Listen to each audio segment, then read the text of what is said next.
let's get started, shall we? Because this really, really clicked on me. And this first story is really indicative of like the social media age. And I mean, we've always only read headlines, haven't we? That's always been a thing. But obviously it's exaggerated now. And so I love it when people put out fake stories. Like how, you know, there's a meteor going to wipe out the Earth in 2 weeks' time and stuff, and just to get people panicking. But if you click on it, it goes, no, that's not real. We just wanted to see. Or the first 2 paragraphs are the story, because most people don't read beyond that. They just reaffirm their beliefs and go like that. And here is an amazing one that points that out. And it's like, the whole thing at the moment with all these doctors getting together and voting to say that upfront charges for the NHS are racist. That's what they said, racist. That's the world we live in right now. Obviously nonsense. But you need to have a conversation to get to the bottom of that, don't you? You know, you can't... Yeah, because it's like, well, other people, they're from they're other races, and if you're denying them care, and it's like, well, yeah, if you're going to put it like that, that's true. But here we go. I've got the Guardian up because it's always good to get the most sympathetic slant. There's no point reading the Daily Mail and going, yes. Let's take apart the most sympathetic slant that we've got here. Scrap up-front NHS charges for migrants, says BMA. This is the big one. There's like 150,000 doctors are a member of this. Here we go. Policy has resulted in deaths and been heavily criticised by MPs and health charities. Interesting. At this point, where is opinion? Where is opinion? Because that is a statement of fact, which is an opinion. Because you could just as easily argue that having... I mean, look at it this way, right? In terms of migration to this country, every year, for the last 20 years... Every year, we have had the Windrush generation come here. You know the Windrush generation, that big thing that happened over 22 years, where 500,000 people came here, and it was a big thing, and it still gets talked about for all the wrong reasons. And they integrated. There was problems and all the rest of it, but they did integrate, and it was wonderful, and they helped rebuild the country after World War II. Now, that was a big deal. It was huge. It was talked about, it was thought about, it was debated. 500,000 people came over a period of 20 years. Now, we get that every single year now. Every year. So, there's a weird thing where we draw a line around the Windrush generation, go, that was a big deal and everything, and the integration, the problem. But if that happened over 20 years and there was problems, what do we do when it's every single year? I mean, if you take out people migrating away from the country, it's down to about 200, 300,000 a year. But that's still 500,000 people coming in every single year who haven't paid into the system. Now, obviously, people who have paid into the system are leaving, 200,000, but that's still 300,000 people a year. I mean, you could get into the fact that we don't even build that many houses, so there's just an error there straight away, but that's a whole other conversation. Now, what do we do? The NHS is free at the point of use, but it's not free, it's paid for. It costs every single person in this country £2,200 a year. £2,200 a year, averaged out. You might not pay that, I certainly don't.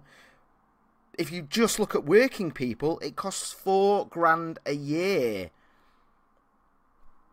That's a lot of money. That's us paying for it. It is paid for. It's not free. It's free at the point of use. And most of us kind of agree that, yeah, this is how we'd like to do it. I mean, but if you've got 500,000 people, if you've got the Windrush generation hitting it every single year, how many people are dying because of the increased waiting lists? How many people are dying because of stretched doctors and no beds and all that stuff? So if you're going to give me straight away before the thing has even started, policy has resulted in deaths, yeah, maybe it has.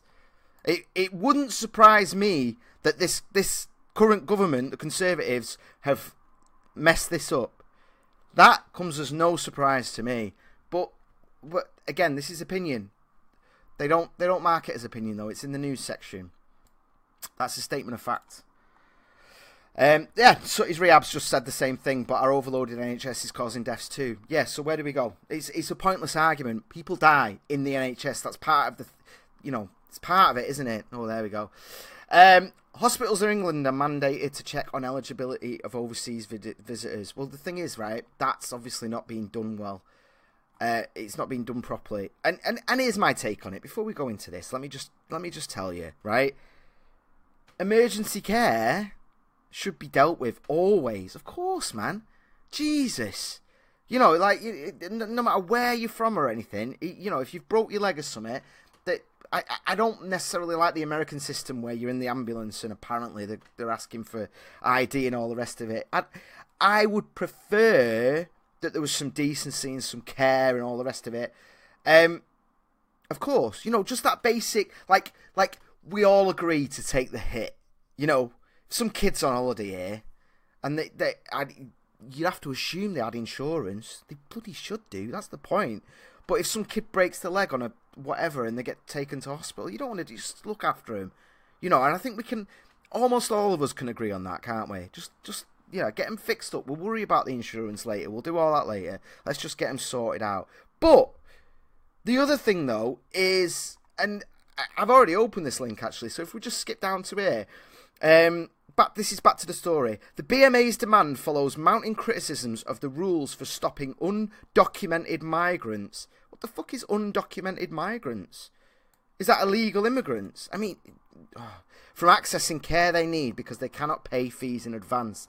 Now, I used to have a thing with this as well when I worked in human trafficking. The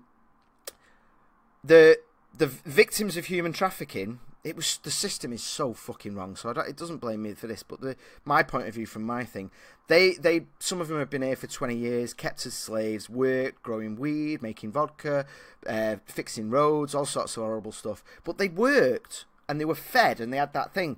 Once they were taken by the police, because they weren't thingy, they were just put in a safe house. They're given half of what job seekers get a week to live off. It's ridiculous. But then they weren't even allowed any kind of care whatsoever, even though they were victims. So we had to do deals. We had to do deals with dentists and doctors, and they'd put the money elsewhere and stuff like that. But I think at that point, you're dealing with, like, humanitarian decency. But there has to be a line. You know, to go back to this paragraph, in cases highlighted by The Guardian, hyperlink, some of those denied care died. Well, let's check this out, shall we? Some of those denied care died. This article is 7 months old. Cancer patient died after NHS demanded 30 grand for treatment. Jesus, that sounds horrible. And it's an old black lady. Oh, that just makes it even worse, doesn't it? Let's have a look at this then. Elfreda Spencer was denied care for inability to pay upfront charges for overseas citizens. Okay. This is horrible. This is terrible. Back to the story. In early 2016, a few months after Miss Spencer, a 71-year-old Jamaican widow. Oh! It's ticking all the boxes. Getting my heartstrings. It's terrible. Legitimately terrible. Came to London to visit her daughter, Barbara Wright. That's my auntie's name. And her grandchildren. She started to feel breathless and tired. When Spencer complained of a nagging pain, Wright took her to the GP. Great, wonderful. They said it's cancer. And I'm thinking, oh my God. So, okay, well, this is terrible. Her mother was referred, but to me, I'm thinking, is this their point of view? Is this their angle on the story? This sounds like to suddenly get, well, whatever, these things happen. Her mother was referred to Hammersmith Hospital. It was June 2016. Spencer's 6-month tourist visa was just expiring. Wright had been applying to have it extended. Imperial NHS Trust, which runs blah blah blah, sent Spencer's family bills of £5,000 to cover the cost of running various tests and demanded 150 upfront for blood. The treatment was delayed. Wait, why did she not have insurance? I don't understand this. There's this weird thing in the UK at the moment. Like when I went abroad, I had insurance. You get insurance. That's what you do. You don't not. I don't get this. Like, why this whole thing of like, well, it's racist, as if we've got some sort of. It's like if we try and apply rules here that are just standard everywhere else on Earth, we get this weird, like, is it white guilt? Is it English guilt? Colonialism and all that shit. When I go abroad, I got insurance. And even then, if something happened, you still have to pay. I know a guy in Australia. He was an American guy. Lovely, absolutely lovely. Literally gave me the coat off his back. He got in an accident. I'm not going to go into details. I respect for him or whatever. But he had brain damage. He had to have an operation. It was a serious accident, and his debt was somewhere in the line of $30,000. It was a similar story to this, but he didn't have insurance. They took his passport off him. He was fucked, and he was stuck in Australia working off the debt because that was his fucking debt.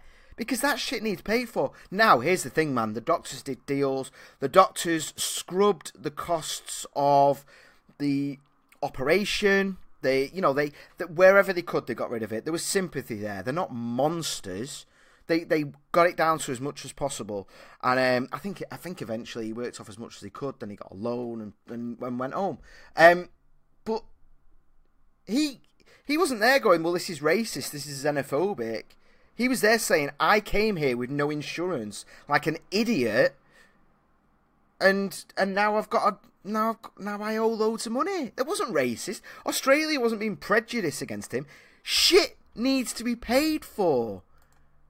If you're 71 and you just turn up in the UK. Now here's the thing, on an individual level, reading her individual story, my gut feeling is, get her the treatment. Just get her better, get her a bed, get her the treatment. She's an old lady. And on an individual level, that's how you have to look at it. You'd be a monster not to. But ultimately, if she's 71 and she's never paid into the fucking system, if you times that by 500,000 people a year, we can have it both ways. Either we have free at the point of use, or we just let anyone come here and use it. There needs to be something. But to then label it as racist, how is it racist? The colour of your skin has nothing to do with it. If you live here, no matter where you were born, no matter what you are, no matter how you identify, if you pay taxes, if you are part of the economy, if you are part of the system, in any way, then you should be able to get healthcare. Of course you fucking should. We're all in it together in that respect. I mean, I've got my criticisms of the NHS, but if we're going to treat it as it is, of course, man, it's not only for British people, it's for anyone. EU citizens, anyone. If you're here fucking paying in, if your money went in and paid towards my grandma's treatment, then you should get treatment too when shit hits the fan for you. Now, part of the problem is that then locks us in, doesn't it? It's that dependency on the government. You've been paying your national insurance your whole life. You want to go away somewhere, you're kind of fucked, aren't you? Because you've already put all your money into that. Now, well, that's another conversation.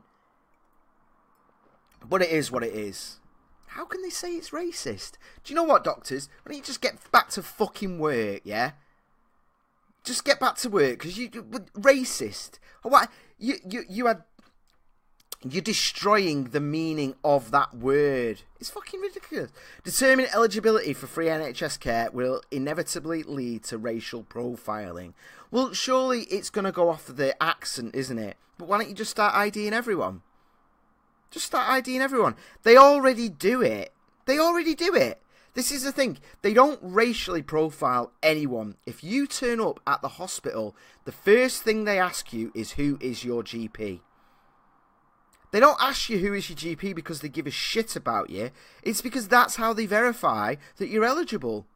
It's got nothing to do with racial profiling. You can have any accent under the...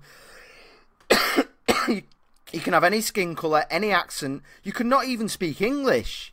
But once they check your GP, because the GP has to verify, it verifies your address and all the rest of it, that's their job. Now, obviously, they might be complaining from that point of view.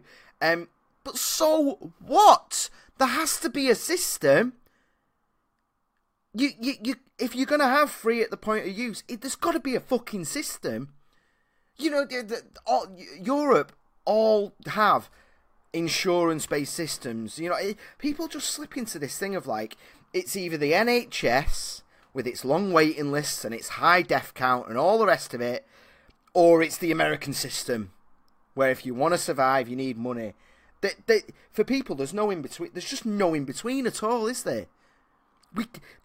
To even mention that you have to pay into it to use it, it's just insanity for people. Fucking madness. Fucking madness. Racist. Do you know what? We need decent things there. Like, say, sexual health. Yeah? If someone's here on a 6-month tourist visa, which, you know, is really, really common for a lot of countries, then I would draw a line around sexual health. If they want to go get the pill, they want to go get free condoms, let them do it. I don't give a fuck where they're from. That's in the national interest. If you want to come over here and get fucking cancer treatment, why are you not getting it back home? I couldn't just turn up in America and demand 100 grand's worth of treatment. I don't understand. It isn't healthy. Fuck you. Fuck all you. Ridiculous. Ridiculous people. Anyway, guys, don't forget to like. Don't forget to subscribe. Do not forget to hit the bell. So if